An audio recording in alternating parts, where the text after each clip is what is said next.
Good morning.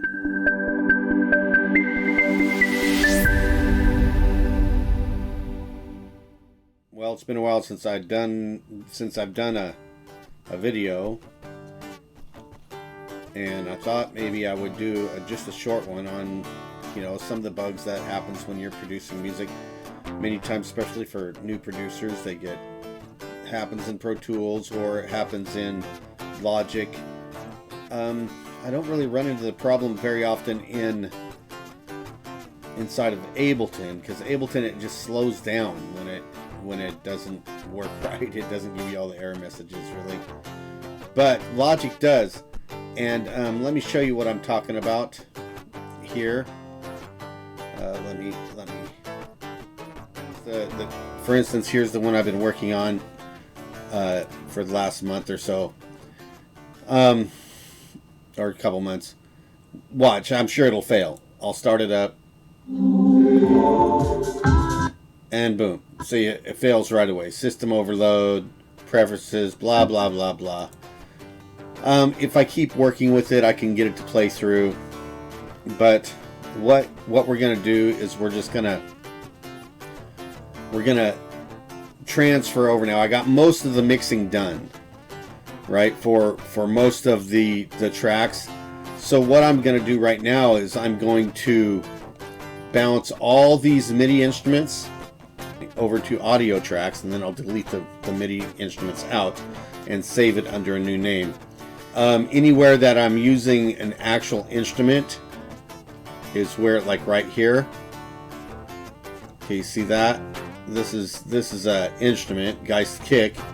And so we're going to highlight that, and we're going to go like this, and we're going to say, well, actually, before we do that, okay, the first thing you want to do is, since we want to save this under a new file, right? So save as, because you don't want to really mess up anything. So I already have one under 18. I'm going to save it under 19. Okay, so I'll save it as 19. That's how many versions of this song I have. You know, you make adjustments. I save often because I don't like losing stuff. Now I'm under 19. I have 19. So now I'll come over here and I'll just simply go over here to File. Let's see if we can highlight other ones.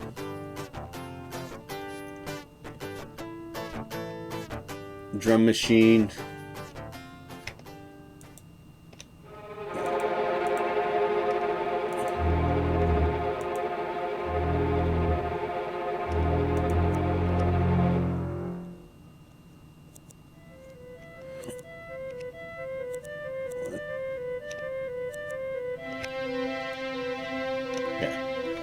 So you simply press your Option key, and you can highlight more than one at a time.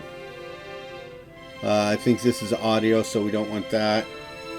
My goal is just to get rid of anything that's a MIDI instrument right now. This guy's snare I know is MIDI. Of course the ARP is MIDI. Anything that's MIDI is what we're going to be bouncing.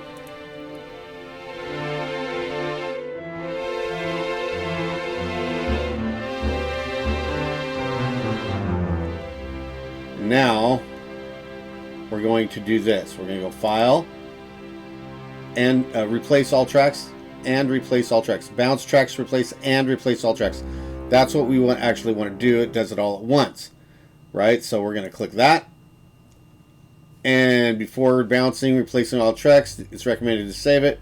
We've already saved it, so we don't have to do that. We renamed the whole thing, right? So we're going to say don't save. Let's take the Neutron no plugin out. Span's alright, it's just an analyzer. The rest of them we want. So now let's go over here again. Bounce, all, don't save. Now, if you didn't save like I did, you'd want to save that.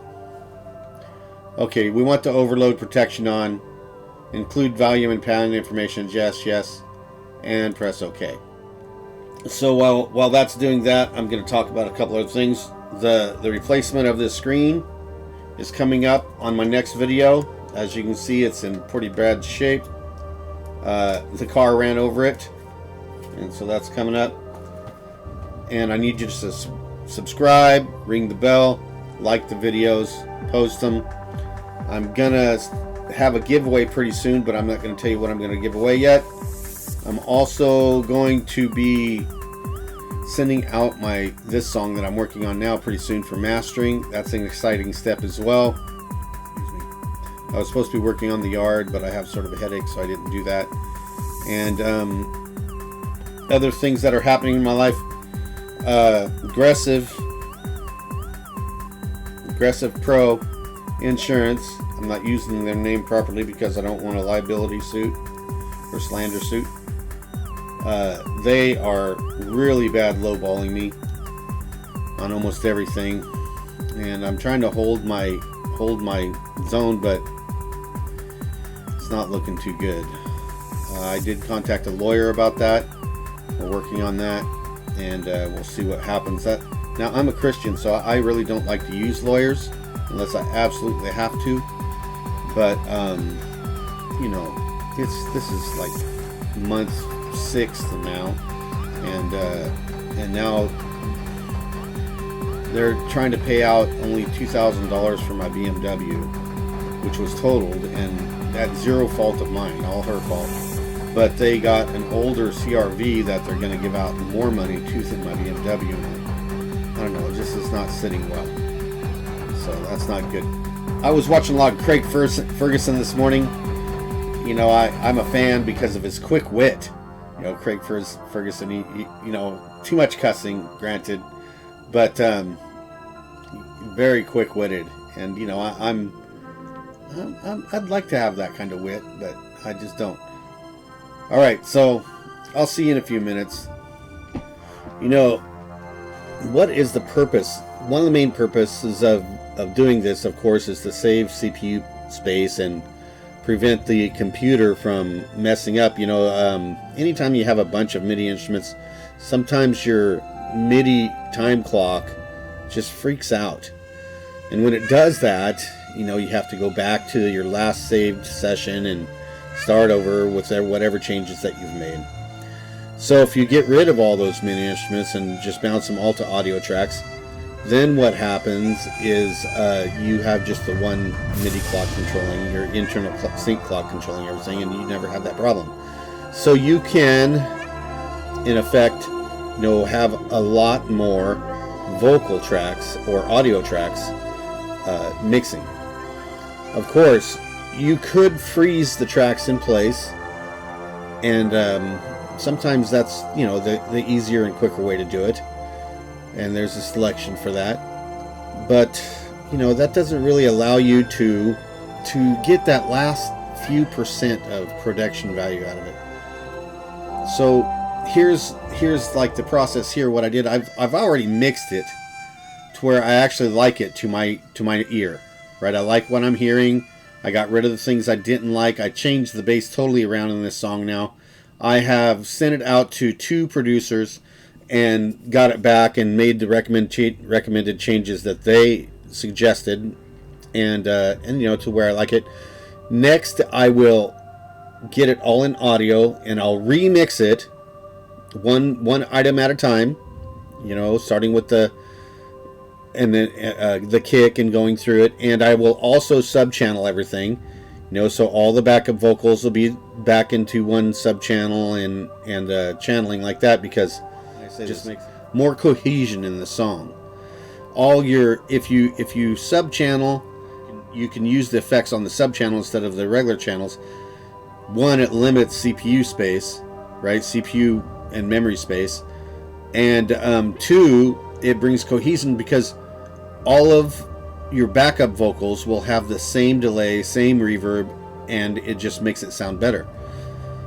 I mean, I'm not saying that not to use reverb and everything on individual channels, especially if you have the resources to do it. You can get more inventive and artistic that way.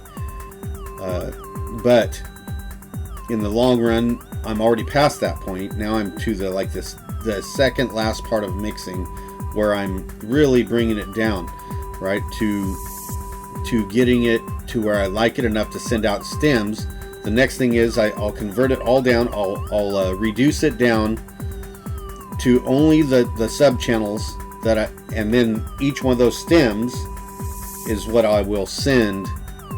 Those stems and the mix is what I will send to a professional mastering company or person if I so choose to use it. Or there's some pretty good plugins now. If you don't really, let's be realistic, if you don't have $1 million equipment, really there's not a whole bunch that can be gained out of paying somebody $500, $1,000 to master your music, because that last 10% is really because those studios have millions of dollars invested in, and it's not just one piece of gear, it's the combination of all of that together is what produces that.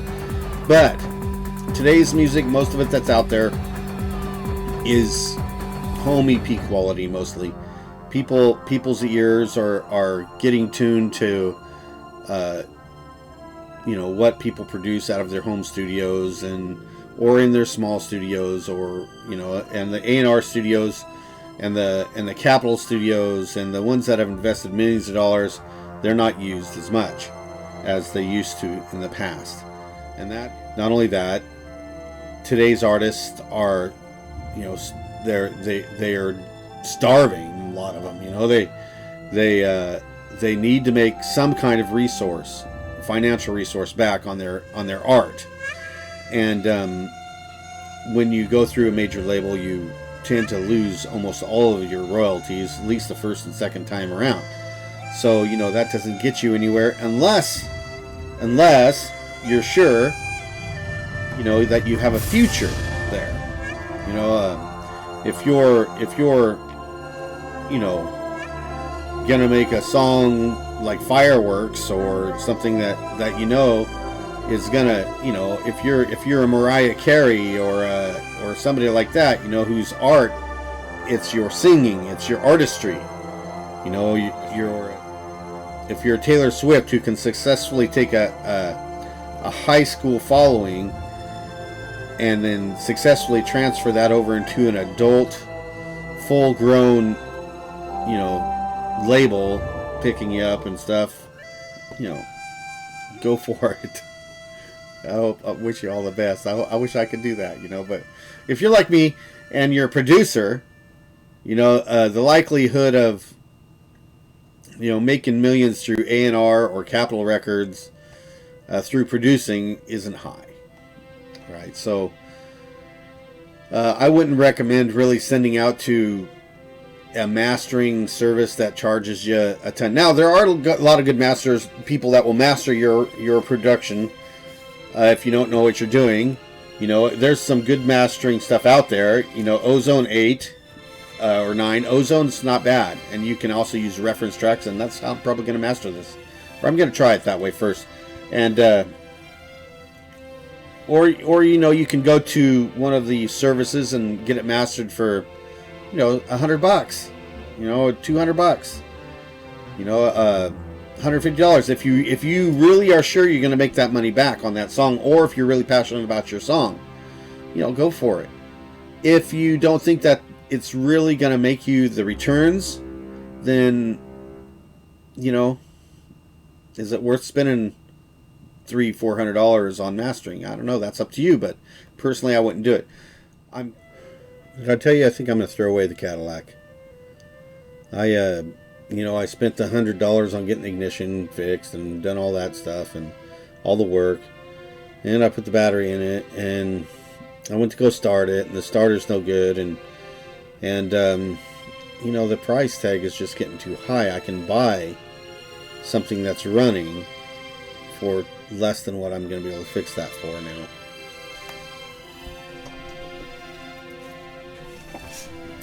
Okay, so now it's all finished, right? So what do we end up with?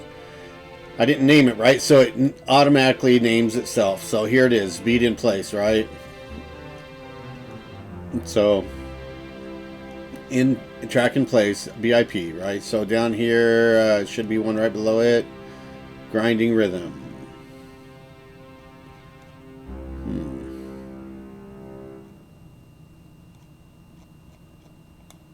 So this is what I'm not understanding. Why didn't it?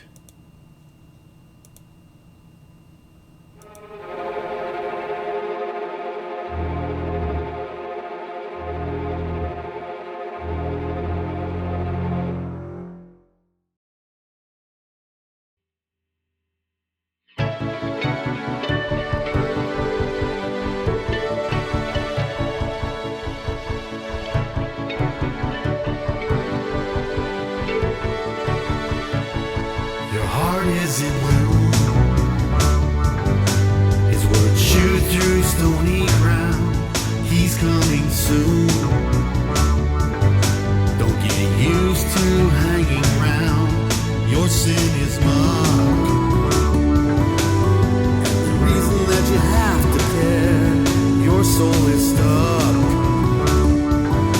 You're not moving anywhere, but now you found a friend to lift you out of that place, someone to lend you a helping hand, mercy and grace, the beautiful way.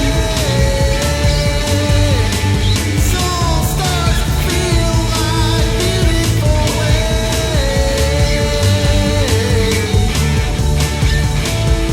You're on a road,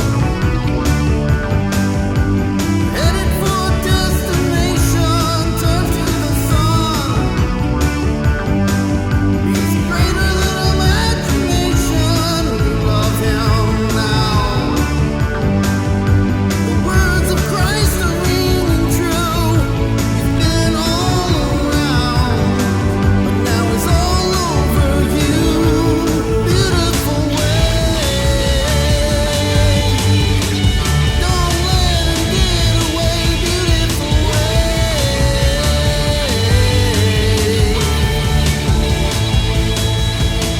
Touch me, Lord. Lead me to another place. Teach me, Lord. You are not a hopeless case.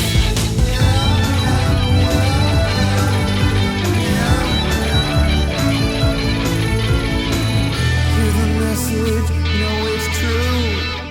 See Jesus. Okay, so that's all done. Now I also deleted anything that was extra. Other than that, now it is all, the whole project now is all audio tracks. There's no MIDI in there. And so now we're going to see see no hang up, no nothing. It won't hang up ever again. Most of the mixing is done. Most of the mixing is done in this track. I have a little bit left to do, you know, and then it'll be ready for.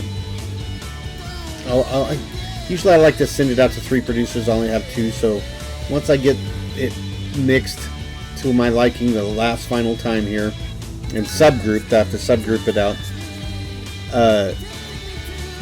I'll send it to another. I'll bounce it out and send it to my final producer. Maybe you're interested if you're a producer and you're watching this and you know you want to hear it. I don't know. All right, catch you later.